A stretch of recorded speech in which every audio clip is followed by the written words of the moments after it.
여러분 안녕하세요. 매주 재테크와 투자 꿀팁을 알려드리는 부자 되는 세상 구세입니다. 여러분 30, 40대에 경제적 자유를 얻고 은퇴할 수 있다면 여러분은 어떤 선택을 하시겠어요? 오늘은 제가 파이어족, 조기 은퇴에 대한 이야기를 같이 한번 나눠보려고 합니다. 파이어족의 정의부터 장단점, 그리고 필요한 자금 규모와 방법까지 준비를 해봤어요. 이른 나이에 자유로운 삶을 꿈꾸는 분들이라면 이번 영상 끝까지 꼭 집중해서 봐주시면 좋을 것 같습니다. 자, 그러면 시작합니다.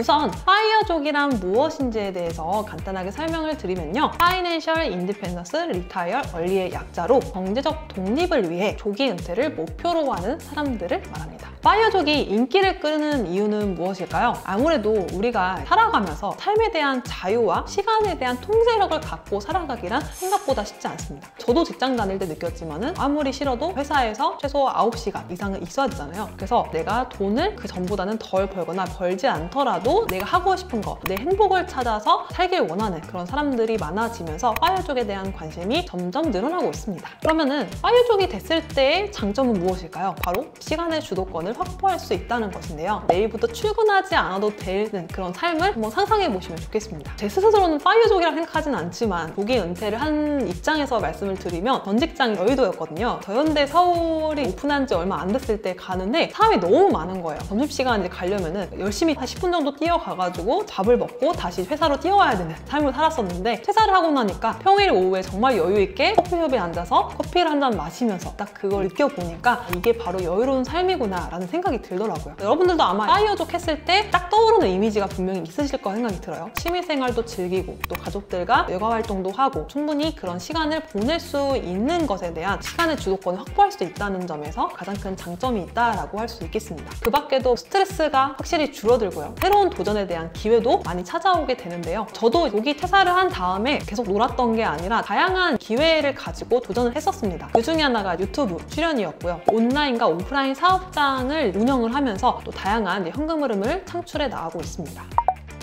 그럼 파이어족이 되고 싶은데 얼마가 있어야 될까? 이게 가장 궁금하시죠? 파이어족 하면은 4% 법칙이 굉장히 유명한데요. 미국의 재무관리사인 윌리엄 벤젠이 만든 법칙입니다. 이게 뭐냐면 은퇴 후에 자산의 4%를 매년 빼서 쓰더라도 자산이 고갈되지 않고 유지될 수 있다라는 가정의 기초에서 만들어진 법칙입니다. 좀 더 자세하게 설명드리자면 주식이나 채권 등 비율을 맞춰서 은퇴 자산 포트폴리오를 구성을 한 다음에요. 1년에 4%씩만 소비하면 원금 손실 없이 자금이 계속 유지될 수 있다는 것입니다. 예를 들어서 연간 생활비가 계산해보니까 3천만 원 정도 들어가요. 그러면은 내가 총 가지고 있어야 되는 자산은 7억 5천만 원이라는 것이고요. 나 혼자 쓰는 게 아니라 배우자가 같이 쓰고 해서 합해서 한 5천만 원 정도 들어간다라고 한다면 총 12억 5천만 원의 자산이 필요하다고 합니다. 그리고 최악의 상황에도 원금을 조금 손실을 보더라도 30년 정도는 파산하지 않고 버틸 수 있다라는 가정에 기반한 것입니다.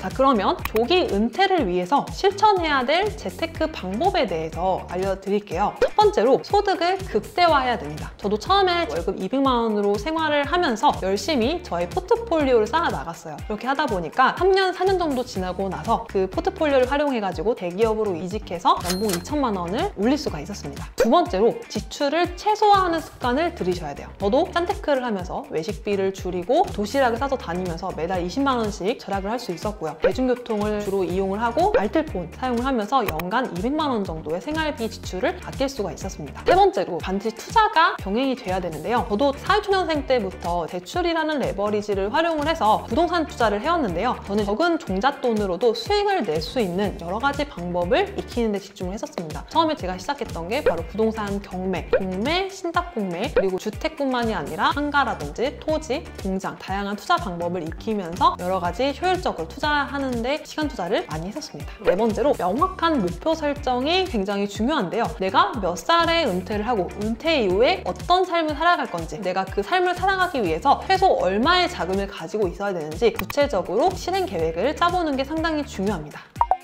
그러면 조기 은퇴를 했을 때 단점과 현실적인 어려움은 무엇이 있을까요? 첫 번째, 예상치 못한 비용이 언제든지 발생할 수 있다는 것입니다. 특히 자녀가 있으신 분들 같은 경우에는 자녀 교육비를 아무리 구체적으로 계획을 한다 하더라도 그 상황에 따라서 또 예상치 못한 지출이 발생될 수가 있어요. 또 이제 뭐가 있을까요? 나이가 들어가면서 항상 건강 문제가 발생합니다. 나의 건강뿐만이 아니라 부모님의 건강 문제도 발생할 수 있고요. 내가 예상했던 지출보다 훨씬 더 많은 비용을 소비하게 될 수도 있다는 것입니다. 두 번째로, 이건 돈에 대한 문제는 아니지만 사회적으로 고립될 수 있다. 사실 어떻게 보면 사람이라는 거는 사회 속에서 생활을 해야 되는 존재라고 하잖아요. 아무래도 직장 다닐 때는 직장에서 형성된 인간관계, 지인들이 있겠지만 퇴사를 하고 나니까 그 소속감이 완전히 사라지게 됩니다. 거기서 오는 여러 가지 상실감을 생각보다 파이어족 분들이 많이 느낀다고 해요. 세 번째로, 두 번째 내용과 이어지는데 정체성. 나라는 사람은 과연 누구인가? 어떤 일을 해야 되는가? 이러한 질문에 답하지 못하고 우울감을 겪게 되는 경우가 상당히 많이 발생한다고 합니다. 이런 경우에는 어떻게 하면 좋을까요? 내가 퇴사를 했다고 해서 계속 혼자 지내는 게 아니라 그런 때일수록 더 많이 사람들을 만나고 더 밖으로 나가는 노력을 하시는 게 전 중요하다고 생각합니다. 저도 직장을 거의 7년 가까이 다니다가 갑자기 하루아침에 퇴사를 하고 나서 소속감이 없어지니까 그거에 대한 허탈감 같은 게 실제로 찾아왔었거든요. 그걸 이제 어떻게 극복을 했냐면 재테크 커뮤니티 활동을 하면서 사람들을 자꾸 만나고 투자하시는 분들, 사업하시는 분들을 외부에서 되게 많이 만났어요. 그렇게 하면서 소속감에 대한 상실감을 이제 어느 정도 극복을 할 수가 있었습니다.